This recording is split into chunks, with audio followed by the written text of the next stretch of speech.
Frank, would you give us your name, where you were born? Okay, let's do it short bursts. Franklin L Cornelius. And what does the L stand for? Lewis. And I was born in March 15th, 1933. And I was born in West De Pere, right in a little old log cabin out in the country. Give me the location if I had to find it now. Where could I It would find be it? on Ray Road, right at the end of Ray Road, where Ray Road makes a turn to the east. It's running north, and when it turns to the east, it was off in that area. But there's nothing. It's not there There's no anymore. home there, though. Right now. No. Was that your parents' homestead? Yes. Yes. Okay.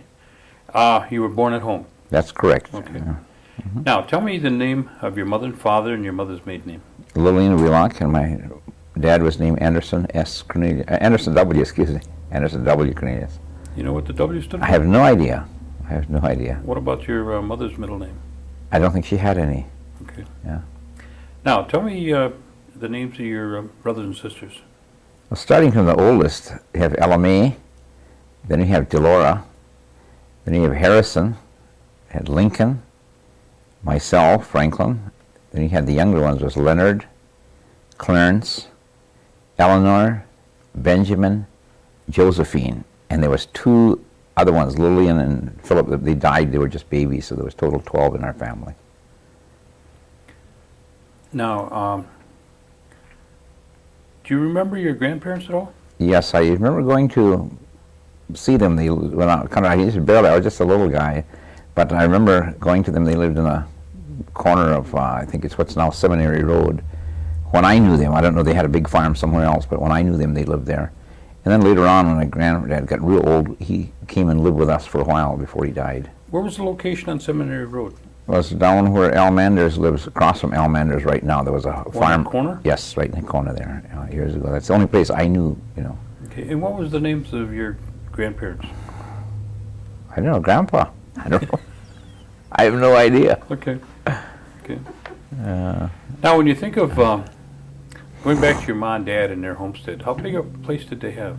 Well, I would say, I was just guessing, the house itself would be about 20 by 20.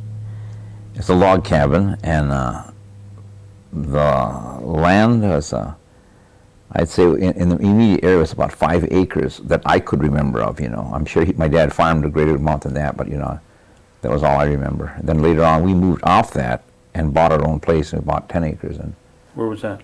it's where my mother owned until the day she died here, and Benny's living there now. It's on Tip Road, between Johnson and Tip Road. We got 10 acres there. By the quarry down there? Yes, yes. Okay. What type of occupation did your dad do?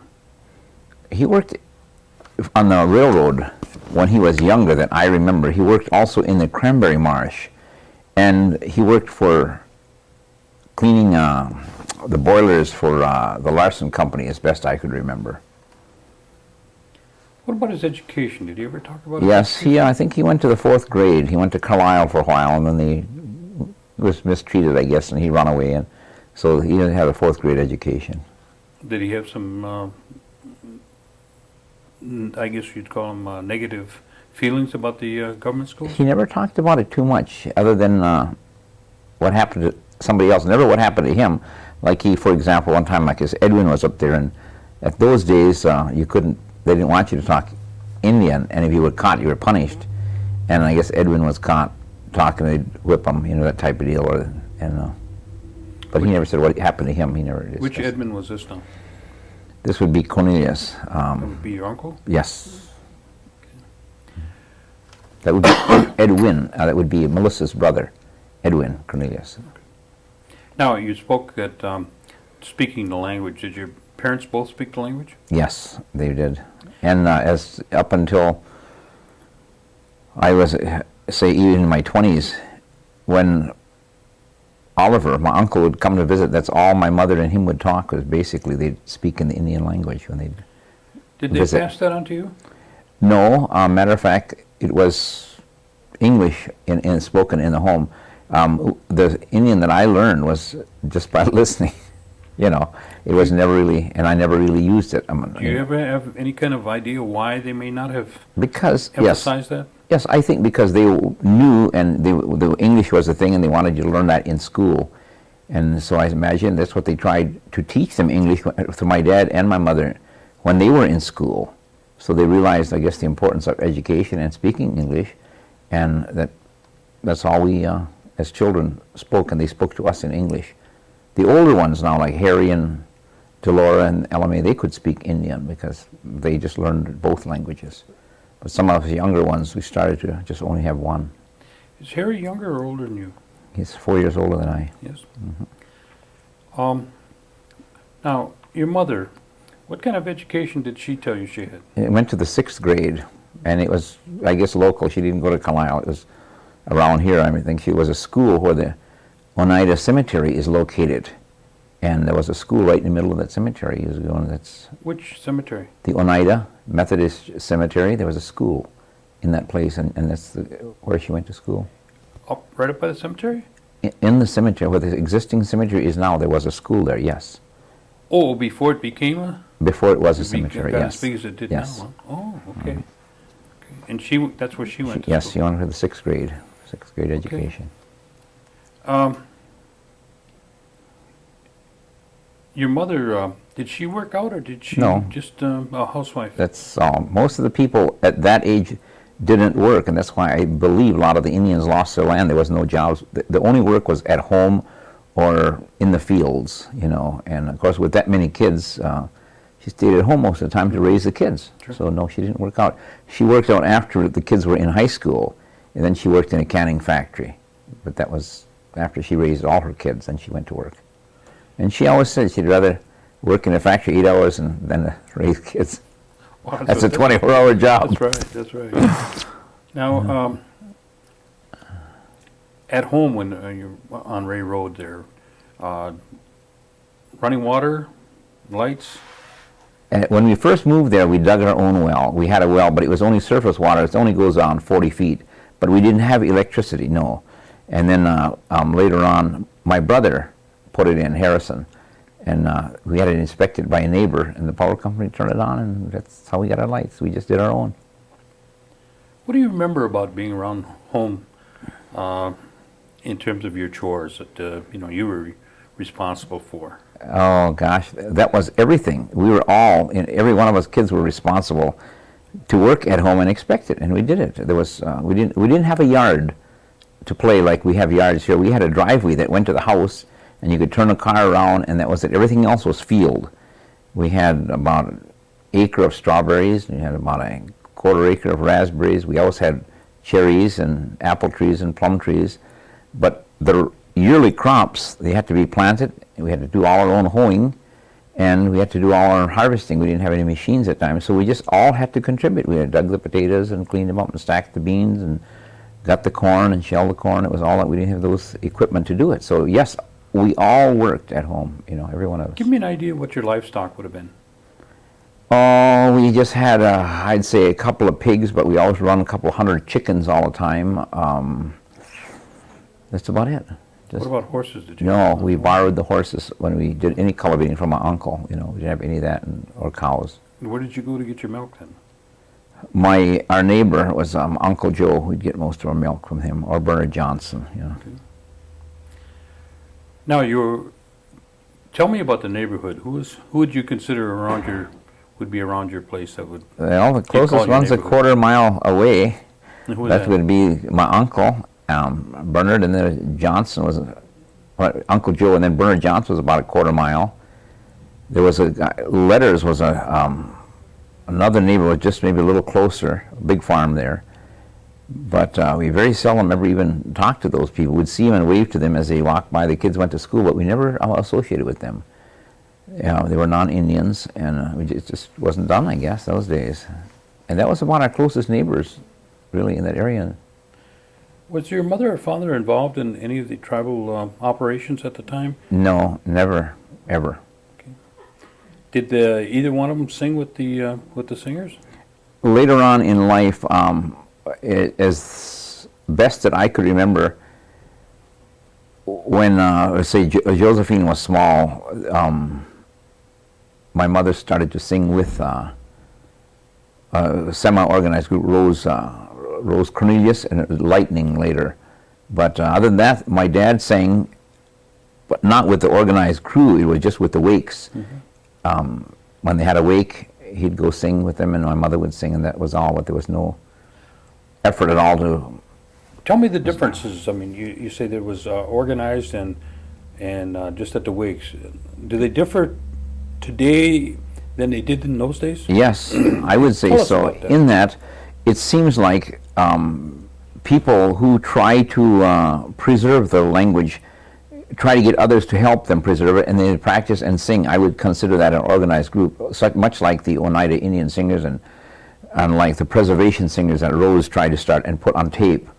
But prior to that, when I was just a little kid, and it was only natural, I presume, our Indian wakes, when somebody died, everybody in the community would just go there and stay there all night and sing, have testimonies and things. There was no organized group in that respect as far as the Indian singers is concerned. They just all get together and meet and sing all night, and I think they stayed all night because they didn't have transportation like we have now. They could go home, to get in a car and go home, so they just stayed through the night of darkness, and then they were fed at midnight, and I think that was just part of the culture, and it grew out of just a normal common sense thing to do, I think. Now, do you recollect anything with the what they make reference to as a 10-day feast? Yes, I can only get from my mother, and years ago they did have this, and the way that I understand it to be, and I may not be correct on this, but they would have this feast in 10 days, and they would set an extra plate and actually fill the plate, just like somebody is there, like they're going to serve them. And the next person that came, they would get that meal, they would get that plate. And it happened to my mother one day. They were walking by her relative's place, and they called them in, her and her sister Josephine, and they called them in, and they went in, they said, come on, let's have some breakfast. They sat down, and they said it wasn't until after she started to eat that she realized it was the food from a 10-day feast. She said that was, she was just a teenager, I guess, at the time, and said, I guess due to her beliefs, I guess she was had a hard time eating the rest of it, then I guess, for some reason. But that's all I remember of those type of things. Okay. Now, let's go back to the neighborhood, and you. When did you start school?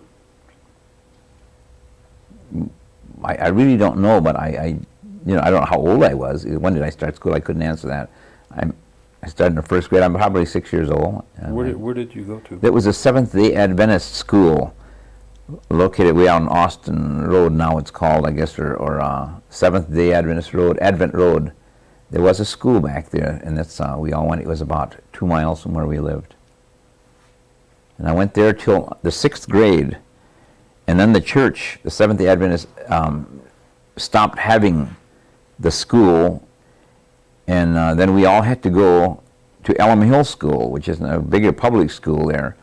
It wasn't a church school, it was a public school then, and then we had to cross the river, so that made it a little further. It was about a 3 mile or so, 3.5 mile to get there around the road. There was no cars or buses those days. You had to go around to. That's correct, to and a so we bridge, walked, that's correct. We had to walk every day, and when it was good days and we could get across the creek on a thing, then we'd take the shortcut. But for the most part, we had to walk to school, because those days they had no buses, and much less cars even, Now, tell me about the Seventh-day Advent School. How many students would you guess were going there? I would estimate about 30 people in that, and this include all grades from 1 through 8th, all in the same room, and one teacher. And that's about it. We didn't have any, even hardly reference books. I think it was just the books that you had, and coloring books that you bought. And there was. You remember your teacher? His name? I would have, and I could probably recall if I had more time. But this is kind of new. I never even thought about things That's like all that. right. But Who are your playmates, your schoolmates? Do you remember any of that? the whole school, there was 30 of them. Of course, it was. I imagine it's now a caste system, and even yet at the time, not so much caste, but by age. The little ones, it's assumed you can't play baseball like the bigger ones. The 8th graders, when you're in the 3rd grade, you can't even catch a ball. So you had your own you might say, a sponge ball and played tick. If you touched the ball, you could run. Where the older kids in, say, 6th, 7th, and 8th, they could play actually batter up. We didn't have enough for teams, so we'd play batter up. When one gets out, he'd go out to the field and then work his way back up to the thing, you know. So this was a type of thing. As tag and other, you know, just games that you could actually make up, hopscotch, or things you can make up as you go. We had a game like we used to call kind of kick the can, or you can't get home, hide and seek. Those are the type of games that you would play, you know, in your recess. Now, if something were to happen at home, somebody got sick, how would that be handled? Did your folks use a lot of home remedies, or did they get bring somebody in, or when we got sick, the best I can call, when we got sick, we had some stuff that was given to us for, I think, a McConnon man, that we had bought different liniments, different salves. It was all-purpose salve, and I think they even used a Cloverline brand salve. They used to, it was kind of like an all-purpose type thing. And if that didn't correct you, if you had something greater than that wrong with you, you had to have stitches or something, or that you're really sick and inside, then we had one phone. We could walk about 2 miles, 2.5 miles. We'd go to a local place and call the doctor. In those days, it was Dr. Hittner and Brusky out of Seymour, and they would come to the house whenever they could find time, I guess. So those are the type of, and that was very seldom because they charged and we didn't have any money to basically pay, so they very seldom got called. Yeah, we just took care of everything the best way we could, you know. Was there any medicines that you remember your folks using? The only thing I could really remember is that for a sore throat, they'd chew this, I think they called it sweet flag. It was really, really bitter. If you ever used it, it's just an old dried up root. And there was some smelling salts that they used if you had a blocked head. And the old standby was kerosene. We'd like if you got cut, you would use, the kerosene. That was a home remedy. And sometimes when you had a bad sore throat and it wouldn't go away, we'd actually take a little bit of kerosene to soothe it, followed by orange, one sliver of orange. Those days oranges was hard to come by. We never ate a whole orange. I don't think while I was going through school. It was always just one sliver of orange. Where did you do your shopping? Your parents do their shopping? I think they did most of the shopping in De Pere, the big shopping for clothes. The daily stuff for groceries done at Vandenberg's used to be a grocery store, and it was within walking distance, about 2 miles, 2.5, something like that. And they just charged most of the stuff there, and then when sold a few chickens and stuff, then they'd pay them. But that's how we did most of our local shopping, as I remember. Who do you remember they would go to in De Pere? Jacob's Brothers was a place I remember my mother talking about. At that time, were they using automobiles, or did you go with No, they used automobiles at that time.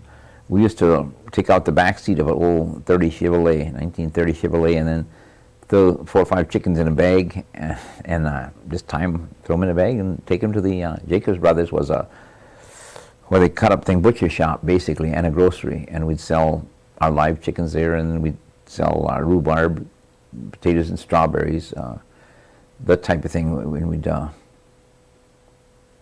them. But I remember my mother saying when she was smaller, she'd go to Appleton in a horse and buggy, and they would do Saturday market, but it would take 2 days. They would drive the first day and stop in what now is Apple Creek on Highway E, and they'd camp right alongside the road, and then the first thing, that's Friday, and then the first thing Saturday they'd be in town, and they'd sell Saturday, and then they'd come back all the way home that same night. They'd come home. The horse knew how to get home, and he said even it was dark, those were gravel roads those days. It wasn't things, but the horse, everything, they could almost fall asleep, and he'd go. They'd have their own bale of hay and their oats and stuff, and so they'd make it home that same night. They didn't stop, but and going up, it would take a day to camp overnight before they go on. They cooked everything, took the hay for the horses and everything. What church did your parents function with? The Oneida Methodist Church. Now, at the time, did you attend the church at the time when you were? That was our only social life. everything we did with other people was through the church. That was the only way. If you got out, you went there to Methodist youth. If you got a little older, you wanted to sing, you sang in a choir. And so every function, basically, as far as socially, was done in the church. The other functions were home, basically with just a family or the neighbors, a birthday party or something like that. But I mean, when you socialize with anybody, when I was growing up, it was through the church. Who was you remember the minister at the time? Mr. Wittenberg, I think, was our minister for the longest time. That's the one I remember earliest. Give me an idea of what a Sunday would be like at home. Well, after getting up and going to church, and most of the time we was walk to church. We didn't have a car. In later life, we got a church, so that we'd have to leave an hour or so to get to church because we walked, but that was just expected. We'd do that on Sunday. And then after church, I remember my grandpa, he had a horse and buggy, and he would give us a ride home on his wagon, and then he'd come and have dinner with us. We'd cook, and he'd always buy about 25 cents worth of peanuts at Vandenberg's, and that's a whole peck. And so while he was visiting, all the kids would eat peanuts till we get sick. It turned green. I said, let's just gobble that stuff up. But that was, we just play, and we sometimes ride the horse, but for the most part we didn't, but we just visit our grandma, grandpa, and auntie, and then we'd go home. That would be about it. What about a Christmas? Tell me what a Christmas that you can remember. My earliest recollection of Christmas, and because our house was so small, we always went somewhere in the woods and got our own Christmas tree. We would decorate the tree Christmas Eve, and we'd have to take the tree, because they used to look what we might look at Charlie Brown's Christmas tree. We'd actually take a wooden auger and drill little holes and cut a branch and put it in, and either glue or tie it in so it would look like a tree. And then we used basically tinsel those days. Just put tinsels all over the tree and some bulbs, but it wasn't as elaborate or elegant as they have now, but it was a real tree, and we'd only put it up the night before, and it would be gone on New Year's Day because it just took too much room. It was just a practical thing to do. What about Santa Claus? Did he come? Oh yes, we always had Santa Claus, but it would always consist mainly of clothing or writing material, colors, and things for school. There was no extra money to buy frills or really big games. It was always just something practical that we are going to use and that we needed anyway. Okay, what about Hoyan? Oh yes, Hoyan. We used to go, Hoyaning was only done on New Year's, and everybody, the Indians and non-Indians, were aware of it. It was very much similar to what we call nowadays trick or treat, but the only thing they ever gave was donuts.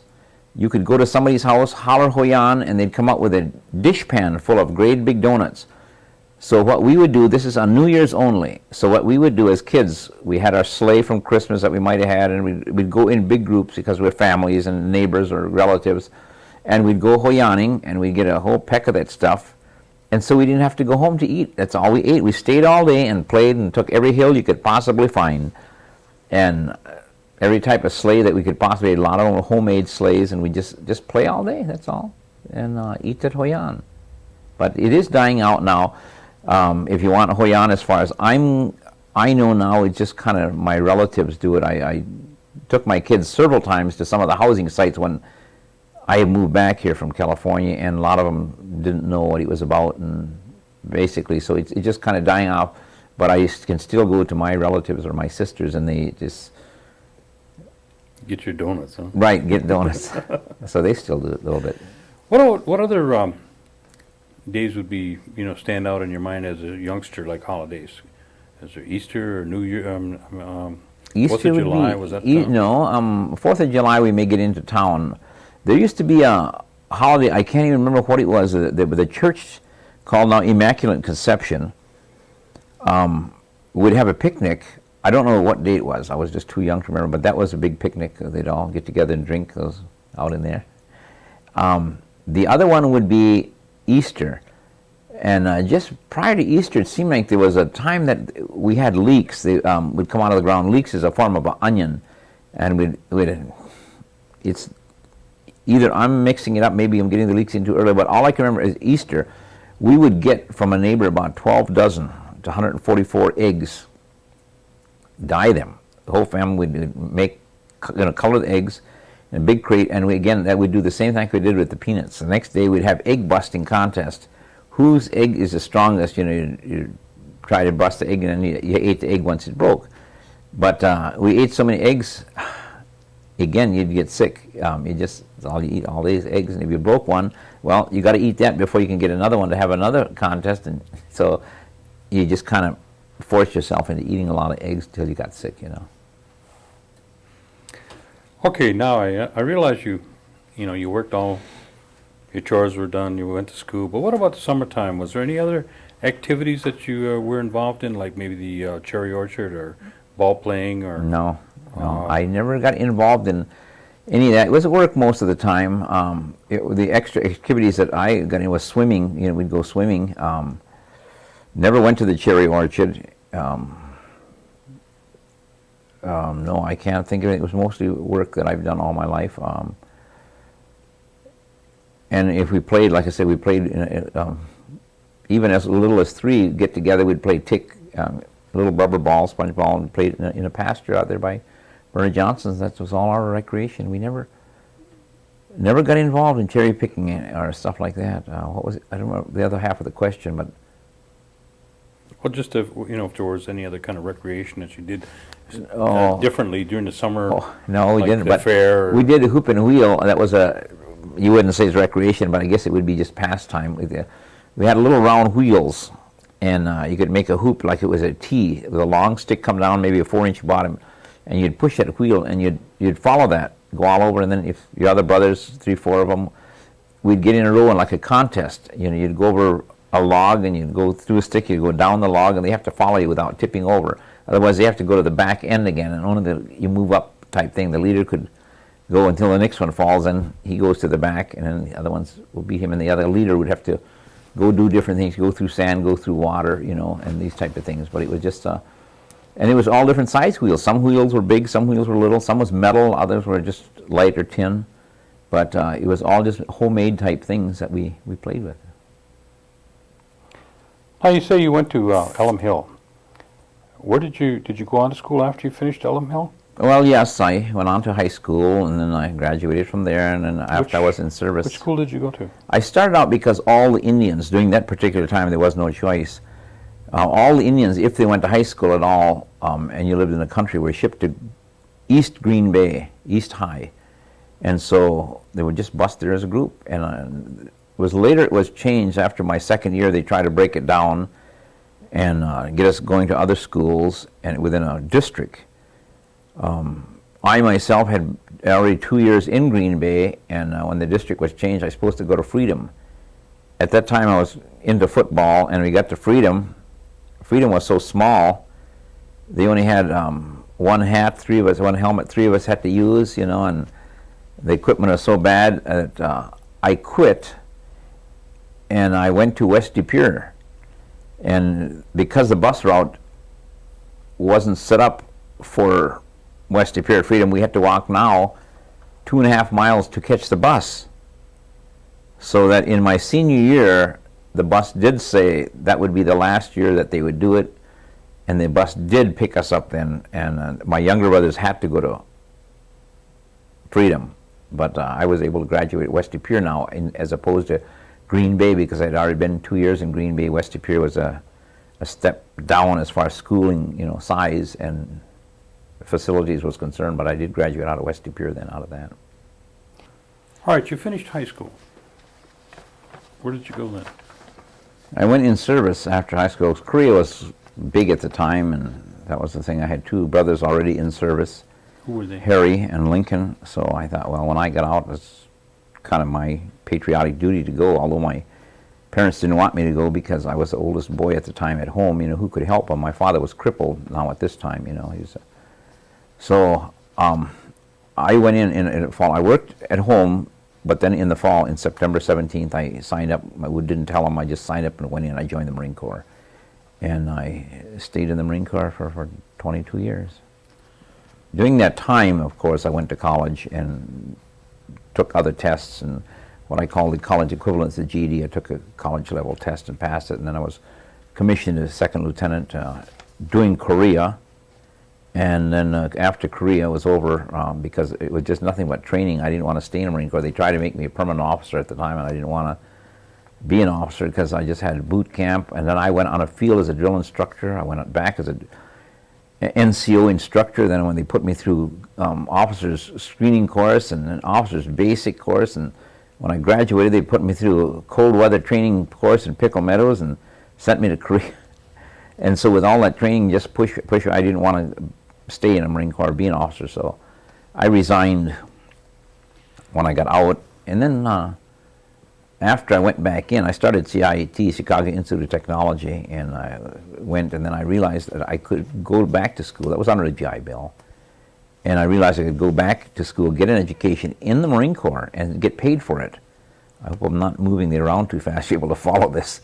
So then I went back in the Marine Corps. I resigned my commission, went back in the Marine Corps, started in school, and took some courses. I went to the University of Nevada in Reno, and I got another commission then in '63. I got it changed into electronics. I taught school electronics. I was teaching basic math and then receiver theory, and then later I got a commission in electronics, and so that I had two commissions then, and later on I had a temporary rate as an enlisted, but I had my permanent rate kept growing as an officer, and I retired as a captain.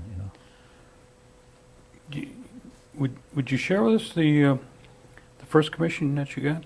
Oh. I understand it was a battlefield commission. Well, that's what they call it, but what it amounts to is that you're, they all say 90-day wonder, because if you have show potential, I guess the Marine Corps, they'll pick you up and give you the officer screening. That's what you said. I said when I went to officer screening course, they just was push all the time, and it was pretty hard, and I didn't realize what the Marine Corps was all about at the time because I was so new.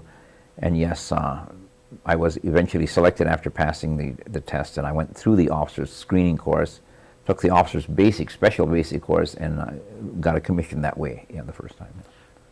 Well, what is the definition in there? What's the term when they make reference to a battlefield commission? Is that something that's you're enlisted. Out in the yes, field? that you're enlisted, and then through your actions on the field, showing good leadership. That's. And is that what happened to you? Basically, they refer to it. Yes, as that course. The same. Do you want to? I mean, I understood that happened in the field. No. Oh. I was on the drill field. I went, and they showed good leadership in the States. Okay. See, so I was selected in the States, but that's what they all consider a 90-day wonder, or like I say, yeah. Okay. It's just going from enlisted real quick to get to the officer position. It's not going through college, so it's kind of, you earn it. So you started as a regular Private. boot camp private, and Yes. You finished up after how many years? 22 years. 22 years as a captain. 22 years. I retired as a captain after 22 years, but I did work my way, up each time. I could So you digress a little bit if you wanted Sure, to. And when I went in, we signed up, and I signed up to go into all Wisconsin platoon. That's why I really signed up. I wanted to be with all Wisconsin buddies. We're going to go in, and we did. We signed up in Green Bay, raised our hand, got to Milwaukee. They did some further screening on us, and then before they give us a final ticket to go on to our boot camp, they asked for birth certificate. Well, I was born at home. There's no such thing as a birth certificate for me. And so they said, well, you have to get something. So I left Milwaukee. I bought my own train ticket back. I came back in a train. I hitchhiked from home, from the train station, went home, and I had to go to the Winberg's office, which was a church, and get a baptismal record. From that, it was certified. And then I stayed home that night, and the next day I hitchhiked into town, and I had to buy another train ticket and go to Milwaukee. When I got there, all Wisconsin platoon is gone. So now I'm all alone. Sworn in, I'm several days behind him, and as it ended up, I never did join that platoon. I was in a total another platoon with two other boys from Wisconsin. One was from Appleton.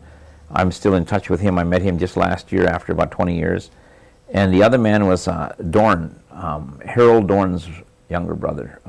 He was Jet Realty. We were in the Marine Corps together, same company. But I just thought it's unusual, the cute story. some signed me up, and I had to really suffer to get in. I had to fight to get in. How would you say the Marine Corps, changed quite a bit in those 20 years? Well, I would say yes, because it's getting easier. I'm not bragging or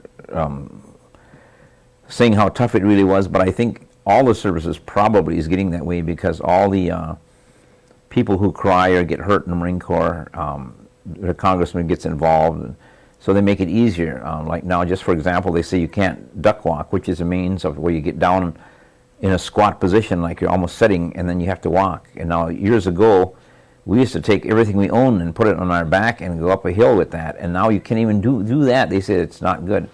We used to do push-ups, 40, 50 push-ups. Well, they say now you can't do that to a new guy. You have to start him out with 3 and then work to 10 and maybe 20 by the time he's there 2 weeks, where we were just expected to do all of those stuff right away and or stay there till you did it. If a lot of the ones who couldn't do it, they just set them back and until they're able to do it. They wouldn't graduate until they're able to do what's expected of them. It's called little agony and big agony. So yeah, so it is getting easier, and but I imagine that's due to the times too. Look at a lot of things are nicer, and they use them, they upgrade, and so yeah, it's getting easier. Okay, what year did you go in the Marine Corps? 1953, I believe it was. 52 or 53. And after 20-some years, and you come out, Mm-hmm. and when you came out, did you return to Oneida, or did you No, live away here? I got out in Kansas City, and I went to work for the United Air for a while, and then I applied for 3M, and I was hired by Minnesota Mining and Manufacturing. I went to Minneapolis for a while, and then that was such an easy job, I couldn't stand it. I wanted a harder job, and then I applied to get into the BIA, which is a government job, and then so I was only about a year in a non-government job. Then I went back into the civil service and with the BIA, and I stayed within the BIA for most of the time, and then I transferred to the post office, which is a federal thing. So I ended up with another 22 years in the federal government and civil service. I never changed my position. I kept civil service all the way through, so I've got over 40 some odd years with the government. As you were growing up, did you ever receive what they call the 52 cents? Yes. What is that all about? That was for George Washington, the Indians helping George Washington during the Revolution. Then we got, as long as the sun would rise, I guess they got a day's pay. Now, a day's pay at that time was 50 cents. So that's how that came about.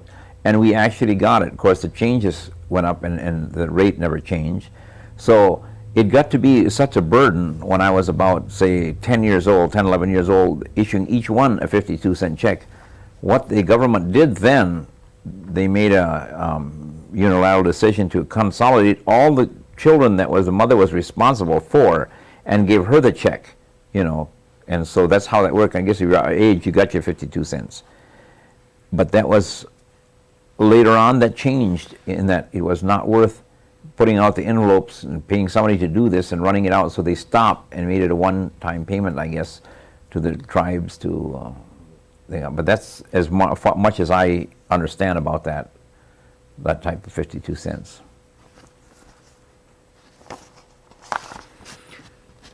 When somebody makes a statement, what does it mean to be a member of the United Nations? What's your reply?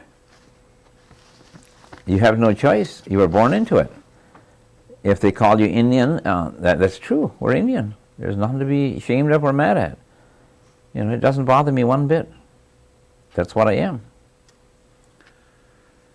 What kind of stories were you in contact with your parents or any of your elders about the New York claim?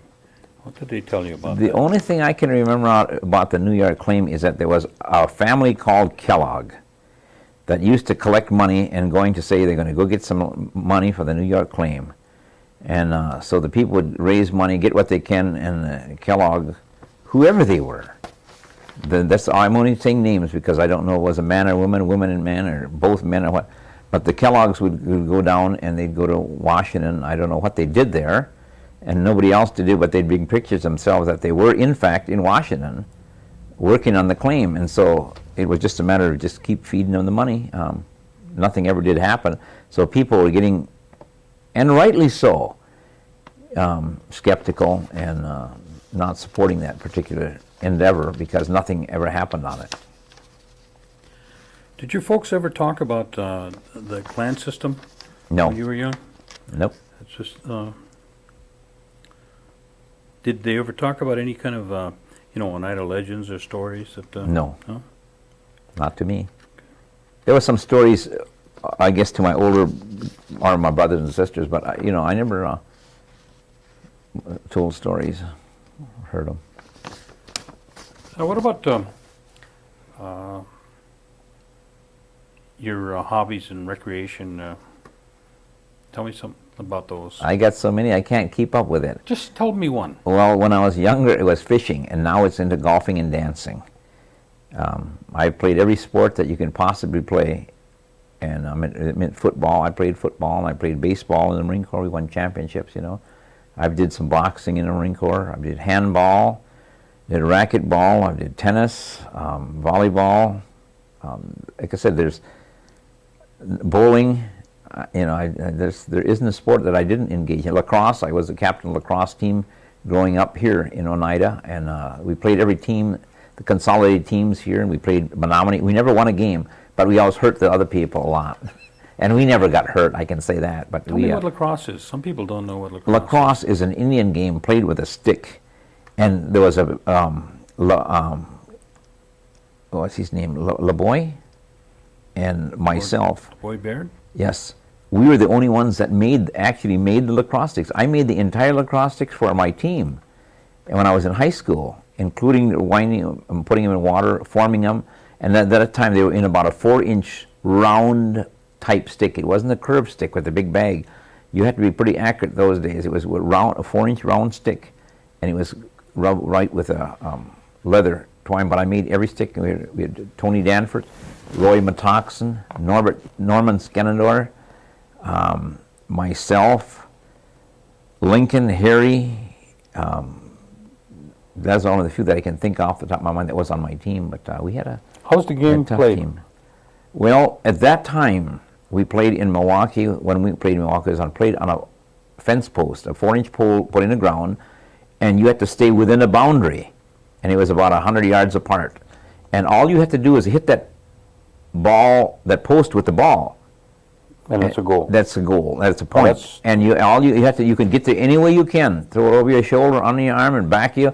It was a fight to get there, and they were to prevent you from there. Those days there was no helmets, no gloves, nothing. You can hit the guy in the mouth with your club, do anything on, stick it between his legs, any way to get the ball. There was basically no rule other than hit that pole with that ball. Now that's field lacrosse, isn't it? That's correct. Now But there's another one that's called, is that box lacrosse? I have no idea. I'm not familiar with the recent one. I'm just saying that the one we played was played with no pads and almost no rules. And the way I understood it in years gone by, if two opposing teams met, you could use as many as you want to play the game. If they had 10, you bring 10. If they had 4, you play 4. But there was no limit at to how many you can play. It was just everybody could participate. And just like rugby, just get it there the best way you can. There was no strategy involved as far as forwards or no other names for them. Roy and Harry used to play opposite me, though. And in other words, they'd stand the other side of the pole. When I shoot at the pole, they'd try to catch it and throw it back as we, and defend it, because it's obvious we all on one side and threw it, the other team would get it. So our only strategy was to try to throw it and have a man on the other side, much like a rebound, and get on the rebound, So that was basically our only strategy. And because of people, and for show, we had to stay within a boundary. But I guess years ago there was no boundary. You can run around the trees and come back until you hit that pole. But through attrition and more people watching the game in order for spectators to watch, they created boundaries, and he went out of boundary, blow the whistle, and you'd throw it back in, much like they do with basketball. But that was the only rule we had. It was just, I'd like to relate one thing, and one particular thing, the ball, you had to throw it in such a way that the ball had to be released in the air in a, say, 45-degree up position. If you threw the ball at a 90-degree position, it would go to the ground. And that's how, because the ball was so hard, it was much like a hockey puck. You could hit a guy, and Lincoln, my brother, threw the ball, hit his opponent about 4 feet away and knocked 2 teeth right out of his mouth during the game. And that's about the only time the game might be stopped to get in a new player. When we played the other team, we'd hit them and break their, or crack the ribs or the collarbone or the wrist or something. But nothing ever happened to our team. We had we were in pretty good shape, young fellas. But we did have a lot of team. And like I said, there wasn't many rules at all. You just play the best way you can. What about, you say, square dancing? How long have you been doing that? Since 1962. You know, that's, you must have started in the Marine Corps then, huh? Yes, yes. Yeah. Do you travel, is that kind of like a cycle or No square circuit dancing. that they go on? Or? No, square dancing is worldwide. We've danced that in the Marine Corps in every state we've ever been to. On our way going to Seattle, if you see anybody with a double square that the square dance used, you could get a square up in a park some times. I've danced it in Japan. I've danced it in Okinawa. I've danced it in Hawaii. So any place you go, you can look up in a probably phone book and find a square dance. What, you said a there's double colors. square. What is that? It's a square dance. It's insignia that the square dance user. It's just two squares, one superimposed over the other. It's two squares. Oh. Or a dancer, and that would denote the square dancers. Mm-hmm. It's a square. And so, yes, it's worldwide. They have conventions every year. I was to the convention in Seattle, where they even have the Japanese come in, and the Japanese callers. They call in English. It's kind of hard to understand them, but they can't speak English, but they can call the square dance in English. When it's over, they couldn't talk to you. You know, they just learn it out of memory. But it's great. They have conventions over here. We have a state convention coming up here in a month or so. But they hold over different parts of the state, different cities. Square dancing, there's about, I'd say, 6 clubs here in Green Bay. Oh. Yeah, it's quite big once you get into it. And it's just much like the Polka Fest. I'm into dancing polka festivals, and there's got at least every Sunday there's a polka festival somewhere in the state. Kind of like the Polo Circuit. Huh? Yes. And they have bands fly in from Philadelphia. They have drummers come in they fly them in by air, and then they have another one coming in Pulaski. It's called the Polka Family, and they're a tremendous family. It's a Mexican family, but they sing Polish. It's very much like Polish, and he learns Polish. He sings Polish, and it's just a terrific. It'll be the 17th of May. If you really want to see a good band, that's called the Polka Family, and the other is Tuba Dan. Those are the two I like the best. But I just danced 2 days in this weekend in Wisconsin Dells. Yeah, so they're dancing all the time. Barbara and the Carousels, I'm a member of the Fan Club, which we went to Cleveland with for 4 days. She'll be the 20th in Milwaukee. And every weekend in Milwaukee at the Blue Canary, they have big polka dances, yeah. Big bands show up, yeah. Bands that go travel out of state and, to the polka festivals, and they'll be there. Now, you left here in the right around the 50s to go into the Marine Corps, and you were in and about back and forth, but for all practical purposes, that was probably a 20-year span that you had left and gone away and then returned. You must have seen a tremendous amount of change during that time, and even up to today. And what do you forecast in terms of some of the changes that you would anticipate happening here in Oneida in the next, let's say, the 5-10 years? Do you feel that it's plateaued, or will there continue to be a change? I think it will continue to be change, only because that's the way life goes, the cycle of life and the growth of civilization. It never stands still. In each family, from that family, 4 or 5 young siblings come out of that family, and they have 4 or 5. And so in that pyramid, it builds, and along with that, they need to have things, comfortable things. It goes with that. And so this is how the normal attrition works. Even though that you or I might want to have a nice place in a woods somewhere with a lake running by, this is ideally we want to retire. So you go and build a place in the woods. You're not happy unless you have a good road to get to that place, and you're not happy unless you have electricity there, and you're not really happy unless you get running water. And as soon as you get all that in, people move in all the way around you, and you're no longer in your utopia. And so it goes on. And then you need a hospital, and you need these other things, services. So yes, it has not reached a plateau, and I think it's going to grow. I only hope that for the good of the community, that it would grow in conjunction, you might say, in unity with everybody around us, and that we, Oneida per se, don't have our hospital, Oneida Hospital, and then Green Bay had their hospital. It's not either ours, it should be a together type community endeavor, I feel, and that's what I think really growth would amount to. It'd get along better. On that note,